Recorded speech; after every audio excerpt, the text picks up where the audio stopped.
कभी कभी जीवन हमें तोड़ देता है, इतना कि हम सोचते हैं अब कुछ बचा ही नहीं। पर क्या सच में सब खत्म हो जाता है, या शायद वहीं से एक नई शुरुआत होती है? यह कहानी उसी सत्य को उजागर करती है जहां एक साधारण किसान अपनी सबसे बड़ी हार में गौतम बुद्ध के वचनों से पाता है जीवन का सच्चा अर्थ। प्राचीन भारत का एक शांत गांव, चारों ओर हरियाली, मिट्टी की सौंधी महक और खेतों में हल्की लकीरें खींचता एक किसान। उसके माथे पर पसीने की बूंदें चमक रही थीं, पर चेहरे पर संतोष की झलक थी। वो हर फावड़े के साथ जैसे अपना भविष्य बो रहा था। हवा में बैलों की घंटियों की धुन थी और बच्चे खेतों के किनारे खेलते हुए हंस रहे थे। उसकी आंखों में सिर्फ एक सपना था, इस बार फसल भरपूर होगी और घर में खुशियां लौटेंगी। लेकिन जीवन की लहरें हमेशा शांत नहीं रहती। सांझ होते होते आकाश पर काले बादल उमड़ने लगे। पक्षी लौटने लगे अपने घोंसलों की ओर। धीरे धीरे गर्जन बढ़ने लगी और कुछ ही क्षणों में बारिश मूसलाधार बरसने लगी। किसान दौड़ा, वो अपनी फसल बचाना चाहता था, पर जलधारा इतनी तेज थी कि फसलें उखड़कर बहने लगी। वो घुटनों के बल बैठ गया, आकाश की ओर देखते हुए चिल्लाया, हे प्रभु, मैंने किसी का बुरा नहीं किया, फिर मेरे साथ यह अन्याय क्यों? बरसात ने सब बहा दिया, खेत, बीज, उम्मीद, सब कुछ।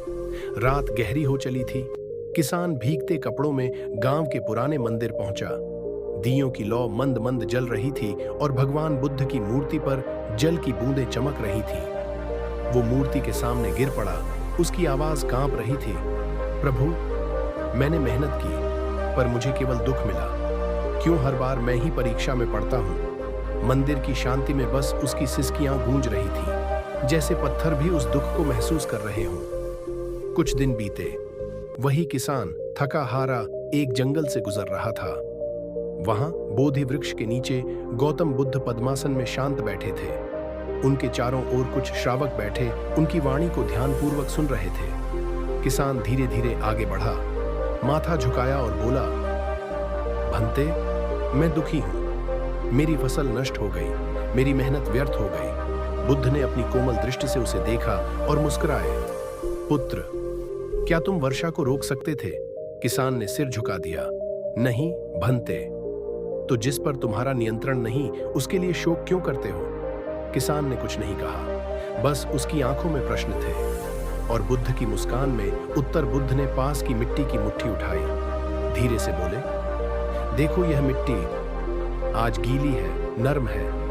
कल जब यह सूखेगी, इसी से नई फसल उगेगी। जीवन भी ऐसा ही है पुत्र। हर विनाश एक नए निर्माण की शुरुआत है। तुम्हारा नुकसान तुम्हें भीतर से मजबूत कर रहा है। किसान की आंखों से आंसू बहे, पर अब उनमें शोक नहीं, एक शांत स्वीकृति थी। महीनों बाद वही खेत जो कभी जलमग्न थे, अब हरे भरे हो चुके थे। किसान फिर हल चला रहा था, पर इस बार उसके चेहरे पर भय नहीं, बल्कि बुद्ध के शब्दों की चमक थी। क्योंकि जीवन का चलता करे। धैर्य ही जीवन का सबसे बड़ा धन है। जो धैर्य रखता है वही सच्चा विजेता बनता है। बुद्ध के विचार को समझना है तो लाइक और सब्सक्राइब कर दो।